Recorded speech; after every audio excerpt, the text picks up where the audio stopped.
నమస్కారం. మాఘపురాణం 19వ రోజు పారాయణలోకి వచ్చాం. ఈ రోజున మాఘ బహుళ చవితి అంటే సంకటహర చతుర్థి చేసుకునే అలవాటు ఉన్న వాళ్ళకి ఈ రోజున గణపతి పూజ చేసుకునేందుకు ప్రత్యేకమైన రోజు. ఒకవేళ గుర్తు లేకపోతే ముందు రోజు ఇది వింటారు కదా, రేపొద్దున చవితి మనం వినాయక పూజ చేసుకోవాలి, జ్ఞాపకం పెట్టుకోండి. కొంచెం లేట్గా మొదలు పెట్టుకున్నా కూడా గణపతి పూజ ఉదయం ఉపవాసం, రాత్రి పూజా విధానం ఉంటుంది.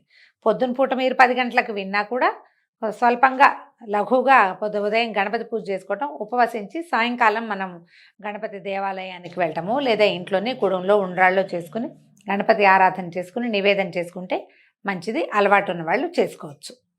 అయితే ఈరోజు ఏం చెప్తున్నారంటే మాఘ ఏకాదశి మహాత్మ్యాన్ని గురించి చెప్తున్నారు. మాసములన్నిట్లలోనూ మాఘమాసం అత్యంత పుణ్యదాయకమైంది. మాఘమాసంలో నదీ స్నానం విశేషమైన పుణ్య ఫలితాన్ని ఇస్తుంది. అయితే మనకు సాధారణంగా తెలుసండి, ఎప్పుడు కూడా కార్తీక స్నానాలు అని చెప్తాం. మాఘ స్నానాలు తక్కువ మందికి తెలుస్తాయి. కార్తీకం మొత్తం యావత్ భారతదేశము అంటే సౌత్ ఇండియా అంతా పాటిస్తుంది, మాఘం తక్కువ మంది పాటిస్తారు.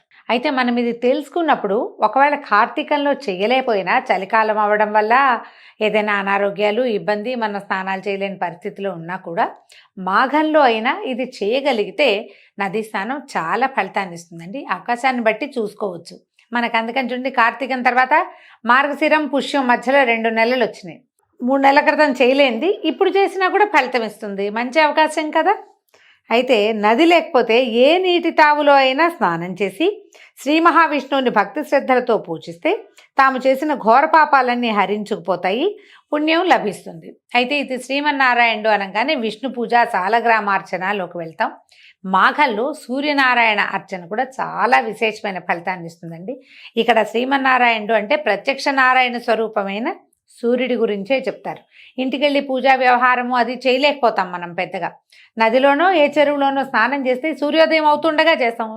ప్రత్యక్షంగా సూర్యబింబం కనపడుతుంది కదా, ఆ కనపడే సూర్యబింబానికి 3 దోసెళ్ళ నీళ్లు దోసెళ్లతోటి తీసి అర్ఘ్యప్రదానం చేయటం. పెద్ద మంత్రం కూడా అక్కర్లేదండి. ఆదిత్యాయ నమః అని చెప్పుకున్నా చాలు, అంత చిన్నది కూడా సరిపోతుంది. సూర్యుడికో నమస్కారం చేయటం, ఓ 3 దోసెళ్ల నీళ్లు అర్ఘ్యప్రదానం చేసి నమస్కారం చేసుకుంటే అది ప్రత్యక్ష నారాయణ సేవను మించిన సేవ అసలు లేనే లేదు. అంత మాత్రమైనా చేయండి అంటారు. ఒకవేళ నదీ స్నానం కుదరలేదు, ఇంట్లో స్నానం చేసినా చటుకుని ఏ మేడ మీదకో బాల్కనీలోకో వెళ్ళి సూర్యుడిని చూస్తే చాలా మంచిది. ఒక చిన్న రాగి చెంబు బుజ్జి గ్లాసులు దొరుకుతాయి, ఎంతో ఖరీదు కూడా ఉండదండి. ఒక గ్లాసు కొని అట్ట పెట్టుకుంటే ప్రతి మాఘంలోనూ చేయొచ్చు. ఒకే గ్లాస్తో ఇంటిల్లిపాది కూడా చేసుకోవచ్చు. చిన్న గ్లాసు, దాన్ని కొంచెం ఎర్రగా శుభ్రంగా తలతళ్ళాడేలాగా తోమాలి. రాగి వస్తువులు ఏంటంటే నిలవబెట్టామంటే కడిగి పెట్టినా సరే అదంతా మసాలు పడిపోయి పాతమొహంలాగా తయారవుతుంది. ఏ రోజుకి ఆ రోజుకి కొంచెం తోముకోవాలి. దాన్ని తోమి ఆ నీళ్ళని ఎర్రని పాత్రలో గనక ఇస్తే చాలా మంచిదండి. అవకాశం ఉన్నవాళ్ళు చేయండి. అయితే మాఘపురాణం వినటము, మాఘమాస వ్రతం ఆచరించటము, విష్ణు పూజలు, సంకీర్తనలు, భజనలు, దాన ధర్మాలు మొదలైనవి చేస్తే ఆ శ్రీహరి సర్వదా మనల్ని కాపాడమే కాక విష్ణులోక ప్రాప్తిని కూడా కలగజేస్తాడు. కాబట్టి సర్వులు మాఘమాస వ్రతం ఆచరించటము సర్వశ్రేయస్కరము. మాఘమాసంలో శ్రీహరిని సేవిస్తే ఇష్టకామ్యార్థ సిద్ధి కలుగుతుంది. ఆయురారోగ్య ఐశ్వర్య భోగభాగ్యాలు సిద్ధిస్తాయి.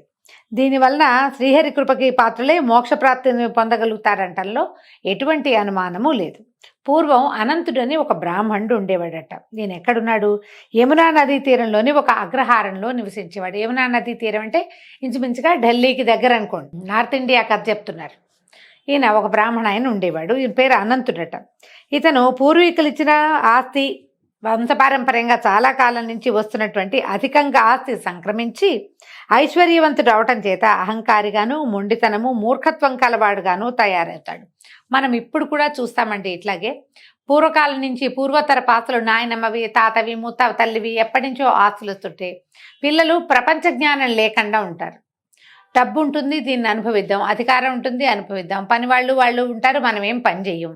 దాంతో బద్ధకస్తులుగాను, మూర్ఖులుగాను, మొండివాళ్లుగాను ఉంటారు. పనిమంతులుగా ఉండే అవకాశం అసలు లేనే లేదు. మనం ఇప్పుడు కూడా చూస్తాం. అదే తండ్రులు ఉద్యోగస్తులయ్యి అన్ని పనులు వాళ్లే స్వయంగా చేసుకుంటుంటే వీళ్ళ పిల్లలు కూడా అలాగే తమ సొంతంగా పనులు చేసుకునేలాగా అలా కనపడతారు. ఆస్తి స్వాస్థలున్న అన్ని కుటుంబాల్లోనూ తొలి తరాల కంటే తర్వాత తరాల వాళ్ళు మూర్ఖంగా, మొండిగా, పట్టుదలగా, ఒక అర్థం పర్థం లేని ఒక కాంప్లెక్స్లో జీవించడం మనం ఇప్పటికి కూడా చూస్తాం. పూర్వకాలపు గాథల్లో కూడా అవే కనపడుతూ ఉంటాయి. అయితే విద్య కూడా అంతంత మాత్రంగానే అబ్బిందట. నిత్యం ఇంటి నుంచి డబ్బు తీసుకొని దుష్టులతోనూ దుర్మార్గులతోనూ తిరుగుతూ జులాయిగా తయారయ్యాడు. చెడు అలవాట్లకు లోనయ్యాడు. సులువుగా డబ్బు దొరికే మార్గం ఉంటే స్నేహితులు చాలామంది చేరతారు. వీడిని చాలా తొందరగా నువ్వు కుమార్ రాజావని చెప్పి బాగా అలవాట్లు నేర్పించేశారు. తల్లిదండ్రుల హితబోధనలు వినక తన ఇష్టానుసారం సంచరించేవాడు. ఏనాడు దైవతి చింతన చేసిన పాపాన్ని పోలేదు. పాప భీతి మొదలేదు. మందు, మగువ, పేకాట, జూదం మొదలైనటువంటి సకల సద్గుణాలు అనకూడదులేండి, సకల దుర్గుణాలు అలవడ్డాయి. ముసలివారైన తల్లిదండ్రులు మాత్రం ఎంతైనా చెప్పి చూశారు, కానీ ఏమీ లాభం లేకపోయింది. వారి హితబోధ చెమిటివాడి ముందు శంఖమూదినట్లుగా అయింది. సరే, వాళ్ళు ఇంకా చేయగలిగేది ఏం లేదు. వీడికి ఎప్పుడో మొహం పగిలితే బుద్ధి వస్తుంది, మనం కూడా ఇట్లాగే అనుకుంటాం. వాడికే ఓ దెబ్బ తగిలితే బుద్ధి వస్తుంది, ఎంత చెప్పినా వినరు. పైగా చేయి దాటిపోయాక మా అమ్మ నాన్న చెప్పారు నేను వినలేదు అనిపిస్తుంది, లేదా ఇంకొంచెం బాగా చెప్పుండొచ్చు కదా అని కూడా అనిపిస్తుంది. ఏదో చెప్పారు మేము వినలేదు, ఓ చెప్పకాయ కొట్టి చెప్పుండొచ్చు, చూడు ఇప్పుడు ఇలా అయిపోయింది అంటారు. అలాంటి ఫ్రెండ్స్ ఉంటారు చూడండి, మనకి చెప్పినప్పుడు వినరు, ఇంకా బాగా చెప్పలేదని తర్వాత కాలంలో భావిస్తారు. ఇలా ఇక వాళ్ళు సరిపెట్టుకున్నారు. వాళ్ళ అమ్మా నాన్న కాలమే వీడికి సమాధానం చెప్తుంది. ఈ కాస్త ఆస్తి పోయాక, ఇదంతా అయ్యాక వాడికి పళ్ళు రాలేక బుద్ధి వస్తుందని ఇక చెప్పలేక వదిలిపెట్టేసి వాళ్ళ మా నాన్న వాళ్ళు ఉండేవాళ్ళు. ఇలా ఉండగా కొంతకాలానికి అతనికి జ్ఞానోపదేశం అవ్వడం మొదలుపెట్టిందట. జ్ఞానోదయం అవటం మొదలుపెట్టింది. జ్ఞానోపదేశాలు చాలామంది చేశారు, కానీ అతను వినలా. జ్ఞానోదయం అవడం మొదలుపెట్టింది. దుర్గుణాల వల్ల రోగాల బారిన పడ్డాడు. స్నేహితులు సాయం చేయకపోవడంతో వారి పట్ల విసిగిపోయాడు. ఏనాడు దాన ధర్మాలు చేయలేదు, దైవచింతన లేదు. ఇప్పుడు దైవచింతన ఎలా చేయాలో తెలియదు. ఎవరికైనా దానం చేస్తుంటే వాళ్ళు ఎవరైనా సహాయం చేసేవాళ్ళు. ఇతను ఏం చేశాడు, స్నేహితులతో కలిసి స్నేహితుల మీద ఖర్చు పెట్టాడు. దాన్ని దాన ప్రక్రియగా తీసుకోలేం కదా. మనం దానం చేసామనుకోండి, ఎవడో లేనివాడికి డబ్బు ఇచ్చాం, అవసరానికి ఏదో ఆదుకున్నాం మనం, అప్పుడు వాళ్ళు మన అవసరాలప్పుడు వాడు కాకపోతే ఈ దానం చేసిన ఫలితము ఇంకో పక్క నుంచి వస్తుంది. మనం చేసింది ఏమిటంతా దుబారా, జులాయితనము, ఖర్చు. ఇది ఎక్కడి నుంచి వస్తుంది? ఖర్చు పెట్టించే వాళ్ళు పెట్టించేసి తర్వాత నీ దగ్గర డబ్బులు లేకపోతే నీ దగ్గరికి రారు. అలాగే జరిగిందనమాట. ఇతనికి ఒంట్లో సత్తువ తగ్గిపోవటం మొదలుపెట్టింది. ఓపిక లేదు, అనారోగ్యం పాలైపోయాడు. ఫ్రెండ్స్ని 10 మందిని పిలిస్తే 2 వచ్చేవాళ్ళు. ఆ 2 కూడా కాసేపు కూర్చుని వీడు మూలుగుతుంటే వాళ్ళు చక్కగా వెళ్ళిపోయేవాళ్ళు. సొంత వాళ్ళు అయితే ఉంటారు, ఎవరుంటారు? స్నేహితులు ఉండేవాళ్ళు కొద్దిమంది ఉన్నారండి. లేదు, మిత్రులు మంచివాళ్ళు కాదని మనం అనలేకపోతాం. ఈ పురాణాల్లో చెప్పబడిన గాథల్లో ఏంటంటే డబ్బుని చూసి చేరిన వాళ్ళే స్నేహితులుగా చెప్పబడతారు, ఇట్లా వదిలేస్తారు అని. ఎప్పుడు కూడా మనం డబ్బులే చూపిస్తుంటే మన క్యారెక్టర్ని ఎవరు చూస్తారు? మన గుణాన్ని చూడరు కదా. డబ్బు చూపించకుండా ఉంటే గుణం కనపడుతుందేమో. మరి ఒకనాడు అతను ఇట్లా ఆలోచించడం మొదలుపెట్టాడు. అయ్యో, తల్లిదండ్రులు పెద్దవాళ్ళు చెప్పిన మాట వినకపోతేనే ధనబలంతో మిక్కిరి గర్విష్ఠిగా మారాను, సకల దుర్గుణాల పాలిట బారిన పడ్డాను. నేనెంతటి పాపాత్ముడిని, దైవచింతన చేయలేదు, దాన ధర్మాలు చేయలేదు, భగవంతుని పట్ల సాధారణ భక్తిని కూడా చూపించలేదు. నాకు ఇంకా మోక్షం ఎట్లా వస్తుంది? ఒక్క పుణ్యకార్యమైనా చేయలేదు సరికదా. నేను పాపకార్యాలు ఎన్నో చేశాను.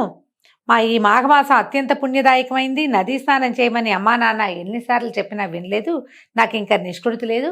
రేపు పొద్దు నుంచి నదీ స్నానం చేద్దామని డిసైడ్ అయ్యాడట. మనకి చాలా సమస్యలు చుట్టుముట్టినప్పుడు అప్పుడు దైవం వైపుకి తిరుగుతాం. ఎక్కడా మనకి సమాధానం దొరకకపోతే మనం దైవం వైపుకి తిరుగుతాం. ఒకవేళ మనం తిరగలేదనుకోండి, ఏదో ఒక ప్రచోదనం వస్తుంది ఆ సమయానికి. ఎవరో ఒకళ్ళు, ఫ్రెండ్సో, చుట్టుపక్కల వాళ్ళు, దారిపోయే వాళ్ళు ఎవరో ఒకళ్ళు మనని దైవం వైపుకి తిప్పుతారు. మీరు చూడండి, అన్ని రకాల వ్రత కథల్లోనూ ప్రయాణ సమయంలో ఎవరో పూజ చేసుకుంటూ ఉండగా చూసి ఆ పూజను మొదలుపెట్టిన గాథలు వింటాం మనం. సత్యనారాయణ వ్రత గాథలు అంతే, అనంత వ్రత గాథ అంతే, చాలా రకాల పుణ్యవ్రతాల గాథలన్నీ కూడా ఎవరో అది ఆచరిస్తుంటే చూసి వారిని చూసి ప్రచోదనం పొంది మనం కూడా చేయాలనుకోవటం, అలాంటివే కనపడతాయి.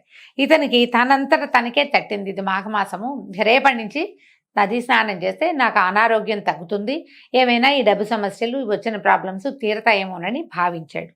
అయితే ఏమైంది, రేపటి నుంచి నదీ స్నానం చేసి దాన ధర్మాలు చేసి శ్రీ మహావిష్ణువుకి పూజలు, భజనలు, సంకీర్తనలు చేయించాలి. మాఘమాస వ్రతం ఆచరించాలి, లేకపోతే నాకు ఏ నికృష్టపు చావు వస్తుందోనని ఆలోచించుకుంటూ నిద్రాదేవి ఒడిలోకి జారుకున్నాడట. ఆనాటి రాత్రి కొంతమంది దొంగలు అతని ఇంట్లో పడి సర్వము దోచుకుపోయారు. అయితే అలికిడికి మెలకు వచ్చి ఇతను ఏం చేశాడు, దొంగలు దొంగలు నరుస్తూ వాళ్ళ వెనకాల పడ్డాడట. అట్లా తరుముతూ నది మీద ఒక వంతెన కట్టుంటే ఆ వంతెన మీదకి ఆ దొంగలు ఎక్కారు. ఇతను కూడా వాళ్ళ వెనకాల పరిగెత్తాడు. ఈ పెనుగులాటలు పరిగెత్తడంలో ఒక దొంగ అతను కాలు మడతపడి కింద పడిపోయి ఈ మన అనంతుడికి చిక్కేసరికల్లా ఇతను అతన్ని పట్టుకున్నాడు గట్టిగా. ఇద్దరు పెనుగులాడుతూ ఉంటే ఏమైంది, వెనక నుంచి ఇంకో దొంగ పరిగెత్తుకుంటూ వచ్చి ఈ అనంతుడు నెత్తి మీద ఒక గట్టిగా కొట్టాడు. ఈ అనంతుడు ఆ దొంగతో సహా నదిలో పడిపోయాడట. నదిలో పడ్డా కూడా ఈ పట్టుకున్న వాడిని వదల్లా, కానీ ఈ తలకి దెబ్బ తగిలింది. అది మెల్లిగా తడికి నీళ్ళలో పడేసరికల్లా నదిలో పడేసరికి ఆ తల నానిపోయి నెత్తురు విపరీతంగా స్రవించిపోయి మెల్లిగా ఈ పెనుగులాటలోనే అతని ప్రాణం కాస్త పోయింది. కాకపోతే తెల్లవారుజామున సూర్యోదయం ఇంకొక అరగంటలో అవుతుందనగా మాఘమాసం నదీ స్నానం చేయటం వల్ల ఇతనితో పాటు ఆ దొంగ కూడా నీళ్లలో మునిగి మరణించాడు. స్నానం చేయటం అతను మరణించాడు. ఈ స్నానము దీని తర్వాత మరణం సంభవించడంతో నదిలో పడిన అనంతుడు నీట మునగటం వల్ల నదీ స్నాన ఫలితం దక్కింది. ఈ నదీ స్నానాల్లో ఒక విశేషం చెప్తారండి. నది ఒడ్డును కూర్చుని 2 మగ్గులు తీసి నెత్తి మీద పోసుకుంటే కాదు, నదిలో దిగి కంఠస్నానం లేదా నడుం దాకానే కట్టి స్నానం చేస్తారు కొంతమంది. మునగడానికి భయపడతారు, వాళ్ళకి పూర్తి ఫలితం లభించదటండి. చాలా ఖచ్చితంగా చెప్తారు. నదిలో ముక్కు మూసుకుని మునగాలట. ముక్కు మూసుకుని మునగలం, కష్టం కదా, చాలా కష్టం. మాకు స్విమ్మింగ్ రాదండి అలాంటి భావి చెప్తాం. చాలామంది గొంతు కూర్చుంటారు, నెల్లిగా కింద కూర్చుని ఏదో ఒక సహాయంతో మునగడానికి ట్రై చేస్తారు. 3 సార్లు ముమ్మారు మునక వేయటం అనేది చెప్తారండి తప్పకుండా. దానికి ఏం లేదు, బాగా 5-6 సార్లు శ్వాస తీసుకుని వదిలిపెట్టడం. స్విమ్మింగ్ ప్రాక్టీస్ లాంటి, స్విమ్మింగ్కి వెళ్ళే ముందు ఎలా నేర్పిస్తారో అంతే, బాగా గాలి తీసుకోవటం వదిలిపెట్టడం. 5-6 సార్లు చేసామనుకోండి, కొంచెం మనకి ఆ లంగ్స్కి అది అలవాటు అవుతుంది. ఈసారి గాలి తీసుకొని లోపలికి టక్కని ముక్కు మూసుకొని మునిగిపోవాలి. మునిగేస్తాం ఈజీగానే, లోపల గాలి ఉంటుంది కాబట్టి మనకేం భయం ఉండదు. అలా కాకుండా మామూలుగా మునగడానికి ట్రై చేస్తే నీళ్లు మనని తోసేస్తాయి, మన ప్రాణం కూడా ప్రాణాల పైన పోయి బయటకు వచ్చేస్తాం. ఇతను నదిలో మునిగాడు అన్న దొంగతోటి కలిసి. దానివల్ల ఇతనికి నదీ స్నాన ఫలితం దక్కిందట. అతని పాపాలన్నీ పటాపంచలైపోయాయి. మాఘమాస ఫలితాన్ని పూర్తిగా అనుభవించి పుణ్యాత్ముడైపోయాడు. విష్ణుదూతలు అతన్ని వైకుంఠ ప్రాప్తిని కలగజేశారు, అక్కడ తీసుకుపోయారనమాట పైకి. ఇతనితో పాటు నీటిలో మునిగినటువంటి దొంగ కూడా మోక్ష ప్రాప్తి లభించింది. మాఘమాస నదీ స్నానం అలాంటి ఫలితాన్ని ఇస్తుంది. సమస్తమైన పాపాలు పోతాయి అంటే ఈయనకు పోయినాయి, మనకు కూడా వైకుంఠం వస్తుందంటే అట్లా రాదు. ఈయన ఏం చేశాడు, మునగ్గానే చచ్చిపోయాడు. మునిగి స్నానం చేసి మాఘమాస స్నానం చేసామని అనుకుని తెల్లారు మళ్ళీ మన పనులు మనం మొదలెట్టామనుకోండి, ఆ ఫలితంగా మన అకౌంట్లో పడుతుంది. మనం కొత్తగా చేసే కర్మలు ఉంటాయి కదా, పాపకర్మలు, వాటి అకౌంట్ మళ్ళీ స్టార్ట్ అవుతూ ఉంటుంది. ఇతను మరణించాడు కాబట్టే ఇతనికి ఆ అవకాశం లభించిందట. దీంతో నదీ స్నాన మహాత్మ్యాన్ని గురించి చెప్తూ 19వ అధ్యాయాన్ని పూర్తి చేశారు. రేపు ఉదయం మళ్ళీ 20 రోజు పారాయణలో కలుసుకుందాం. నమస్కారం.